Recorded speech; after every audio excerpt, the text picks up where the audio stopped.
কৃষ্ণনগর লোকসভা ভোটে high voltage লড়াইয়ের জন্য তৈরি ছিলেন রাজ্যবাসী।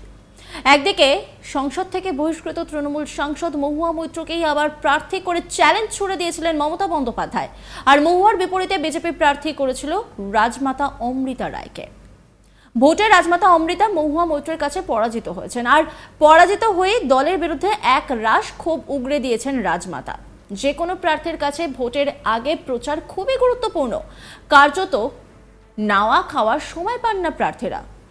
একটি লোকসভা নির্বাচনের আওতায় রয়েছে 7টি বিধানসভা, সেই 7টি বিধানসভা এলাকায় গিয়ে প্রচারের সময় পান না প্রার্থীরা। আর রাজমাতা অমৃতা রায় অভিযোগ করেছেন তারকে নাকি দলের তরফে প্রচারের শিডিউল আগে থেকে জানানো হতো না, যার জন্য তিনি শেষ মুহূর্তে অনেক ক্ষেত্রে পৌঁছতে পারতেন, সময় পৌঁছতেন না। তিনি কি বলছেন শোনাবো আপনাদের।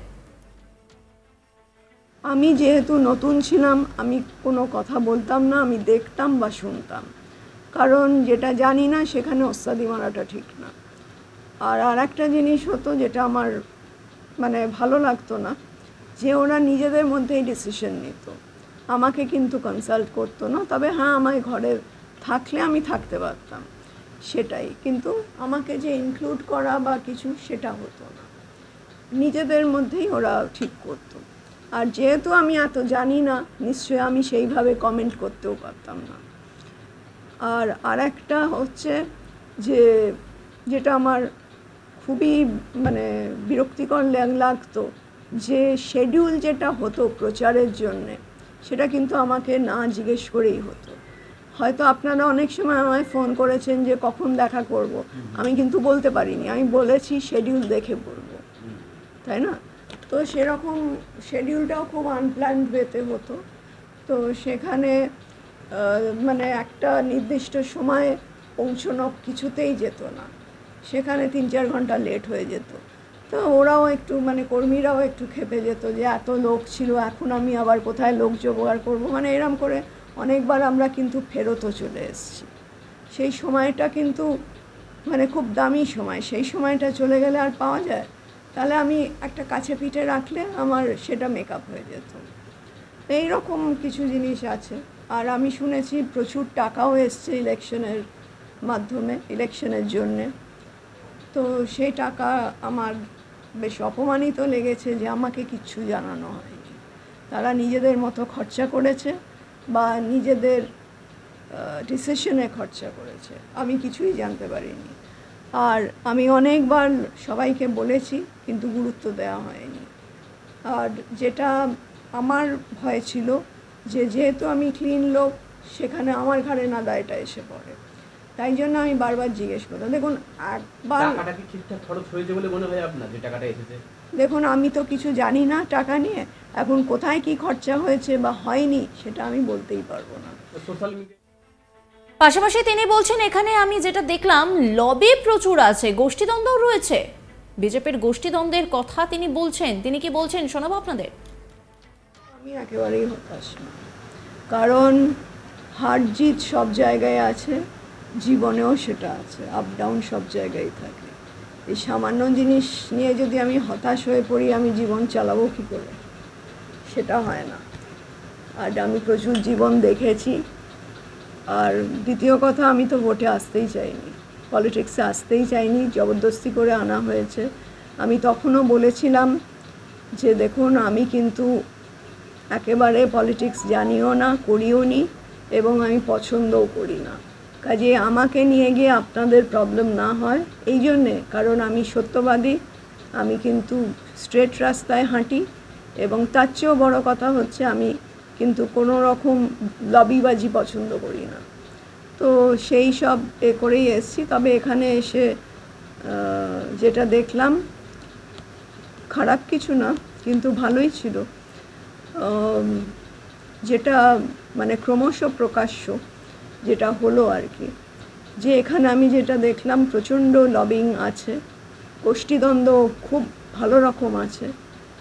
আমি যদি কোথাও যাই, হয়তো আমি জানি না যে তারা এদের এদিক এই পার্টির সঙ্গে ওই পার্টির বনে না, ওই পার্টির সঙ্গে এই পার্টির বনে, আমি জানি না সেটা। হয়তো সে তাদের ডাকে ওদিকে গেলাম, তখন এই পার্টি বললো আমাদের জিজ্ঞেস করে কেন গেলেন না।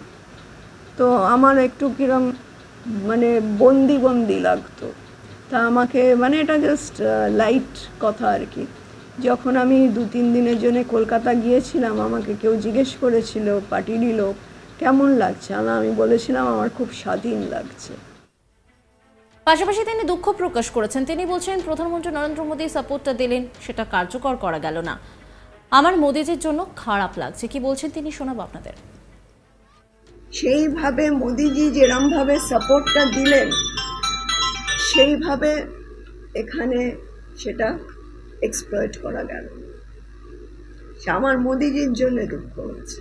মোদিজি পরবর্তীতে ভোটে শেষে ফোন করেছিলেন, যোগাযোগ এই তো এক্ষুনি আপনার সামনে করলেন যে মোদিজির যে ওথ টেকিংয়ে আপনি আসবেন, এক্ষুনি করলেন। তো সেখানে মোদিজি সত্যি আমাকে ভীষণভাবে প্রোটেকশন দিয়েছে, সাপোর্ট দিয়েছেন, আর সব থেকে বড় জিনিস এগিয়ে যাওয়ার একটা মোটিভেশন দিয়েছে। তা আমার ওনার জন্য মানে খুবই খারাপ লাগছে যে উনি মানে এইরকম অবস্থা তার হলো। শপথ গ্রহণের দিন যাচ্ছেন? না না, সে তো আমার এক্ষুনি ফোন এলো, আমি যাচ্ছি কি যাচ্ছি না সেটা এখন আমি করতে পারবো না, কিন্তু একটা বাজে ব্যাপার হয়ে গেল। এই নিয়ে একটি রিপোর্ট তুলে ধরেছেন আমার কলিগ, দেখাবো আপনাদের।